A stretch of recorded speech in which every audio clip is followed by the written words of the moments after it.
মহাবিশ্বে আমাদের সবচেয়ে কাছের প্রতিবেশী চাঁদ এবং আমাদের মাতৃগ্রহ পৃথিবী, এই দুটি জ্যোতিষ্কের সম্পর্ক কোটি কোটি বছর পুরনো। নিচে আপনার জন্য পৃথিবী থেকে চাঁদের দূরত্ব এবং এদের মধ্যকার বিভিন্ন জানা অজানা তথ্য নিয়ে আজকের এই ভিডিওতে আলোচনা করব। চলুন শুরু করা যাক। পৃথিবী থেকে চাঁদের দূরত্ব 3,84,400 কিলোমিটার এবং 2,38,855 মাইল। তবে এই দূরত্ব সবসময় এক থাকে না, কারণ চাঁদ পৃথিবীকে একদম নিখুঁত বৃত্তাকার পথে প্রদক্ষিণ করে না। এর কক্ষপথটি কিছুটা ডিম্বাকার ও উপবৃত্তাকারে। এই কারণে চাঁদ কখনো পৃথিবীর খুব কাছাকাছি চলে আসে, আবার কখনো অনেক দূরে চলে যায়। ফেরিজি চাঁদ যখন তার কক্ষপথে পৃথিবীর সবচেয়ে কাছে অবস্থান করে তখন তাকে পেরিজি বলে। এই সময় দূরত্ব কমে দাঁড়ায় প্রায় 3,63,300 কিলোমিটারে। এই সময়েই আমরা আকাশে সুপারমুন দেখতে পাই, যা সাধারণ চাঁদের চেয়ে আকারে বড় এবং বেশি উজ্জ্বল দেখায়। অ্যাপোজি চাঁদ যখন পৃথিবী থেকে সবচেয়ে দূরে অবস্থান করে তখন তাকে অ্যাপোজি বলে। এই সময় দূরত্ব বেড়ে দাঁড়ায় প্রায় 4,05,500 কিলোমিটার। দূরত্বের একটি সহজ উদাহরণ, পৃথিবী থেকে চাঁদের দূরত্ব কতটা বেশি তা বোঝার একটি সহজ উপায় হলো আমাদের সৌরজগতের বাকি সবকটি গ্রহকে বুধ, শুক্র, মঙ্গল, বৃহস্পতি, শনি, ইউরেনাস এবং নেপচুন যদি একটির পর একটি পাশাপাশি রাখা হয়, তবে তারা সবাই মিলে পৃথিবী ও চাঁদের মাঝখানের জায়গা অনায়াসে এঁটে যাবে। চাঁদ ও পৃথিবী সম্পর্কে কিছু রোমাঞ্চকর ও অজানা তথ্য আজকে আলোচনা করছি। চাঁদ ও পৃথিবীকে আমরা প্রতিদিন দেখলেও এদের সৃষ্টি, গতি, প্রকৃতি এবং পারস্পরিক প্রভাবের পেছনে এমন অনেক রহস্য লুকিয়ে আছে যা আমাদের অবাক করে। চাঁদের জন্ম হয়েছিল পৃথিবীর বুক থেকে। থিয়া ইমপ্যাক্ট থিওরি বিজ্ঞানীদের মতে প্রায় 4.5 বিলিয়ন অর্থাৎ 450 কোটি বছর আগে পৃথিবী যখন একদম নতুন, তখন থিয়া নামে মঙ্গল গ্রহের আকারের একটি বিশাল মহাজাগতিক বস্তু আদি পৃথিবীর সাথে তীব্রভাবে সংঘর্ষ ঘটিয়েছিল।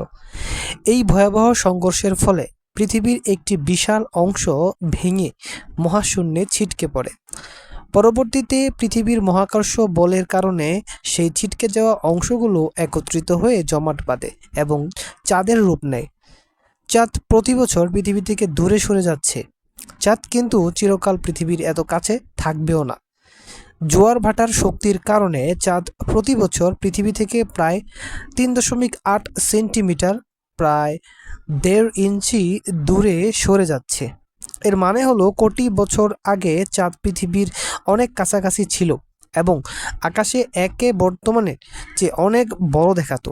একইভাবে ভবিষ্যতে এক সময় চাঁদ এত দূরে চলে যাবে যে পৃথিবী থেকে আর কখনো পূর্ণ সূর্যগ্রহণ দেখা যাবে না। চাঁদেও ভূমিকম্প হয়। পৃথিবীর মতো চাঁদে কোনো টেকটনিক প্লেট নেই, তা সত্ত্বেও চাঁদে ভূমিকম্প হয়, যেগুলোকে বলা হয় মুনকোয়াক।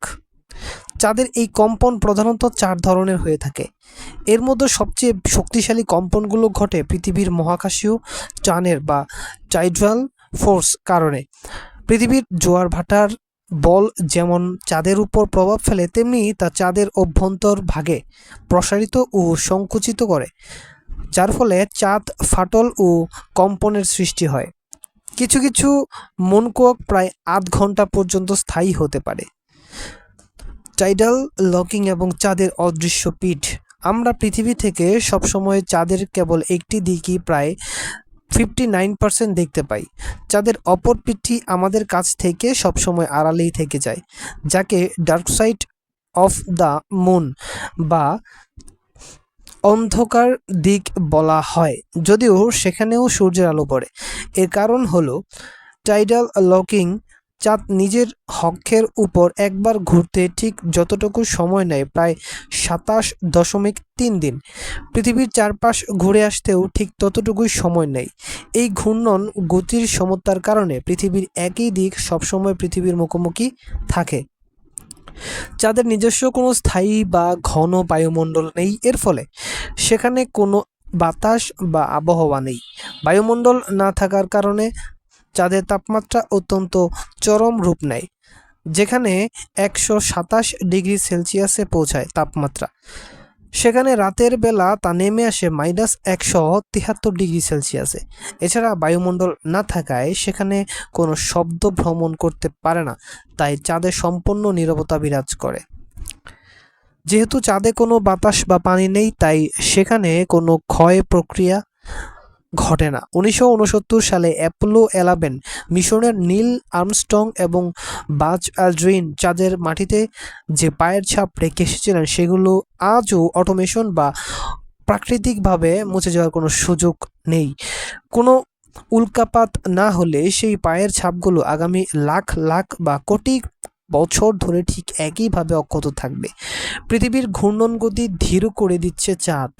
চাঁদের মহাকর্ষ বলের কারণে পৃথিবীতে জোয়ার ভাটা হয়, এটি আমরা সবাই জানি। কিন্তু এই জোয়ার ভাটার ঘর্ষণ বল পৃথিবীর ঘূর্ণন গতিকে আস্তে আস্তে ধীর করে দিচ্ছে। প্রতি 100 বছরে পৃথিবীর একটি দিনের দৈর্ঘ্য প্রায় 1.7 মিলিসেকেন্ড করে বাড়ছে। ডাইনোসরদের আমলে প্রায় 20 কোটি বছর আগে পৃথিবীতে একটি দিন হতো মাত্র 23 ঘন্টায়। প্রকৃতিগতভাবে চাঁদই পৃথিবীর একমাত্র স্থায়ী উপগ্রহ, তবে পৃথিবীর কক্ষপথে সাময়িকভাবে কিছু ক্ষুদ্র চাঁদ বা কোয়াসি স্যাটেলাইট এসে জুটে যায়। এগুলো আসলে ছোট গ্রহাণু, যা পৃথিবীর মহাকর্ষের টানে কিছু সময়ের জন্য পৃথিবীতে চারপাশে ঘুরতে শুরু করে এবং পরে আবার সৌরজগতের জন্য অন্য কোথাও হারিয়ে যায়। যেমন 2020 CD3 এবং 2020 CD3 এবং 46,900 অর্থাৎ 4,69,217 কেলুলোই নামক গ্রহাণুগুলো পৃথিবীর মিনি মুন হিসেবে পরিচিত। বৈশিষ্ট্য হচ্ছে পৃথিবী ব্যাস 12,712 কিলোমিটার, ভর হচ্ছে 5.97 × 1024 রেকর্ড। পৃথিবী এবং চাঁদের এই যুগলবন্দি মহাবিশ্বের এক অন্যান্য সৃষ্টি। চাঁদ যদি না থাকতো, তবে পৃথিবীর অক্ষের ভারসাম্য বজায় থাকতো না, ফলে জলবায়ু চরম ভাবাপন্ন হয়ে উঠত এবং পৃথিবীতে প্রাণের বিকাশ হয়তো অসম্ভব।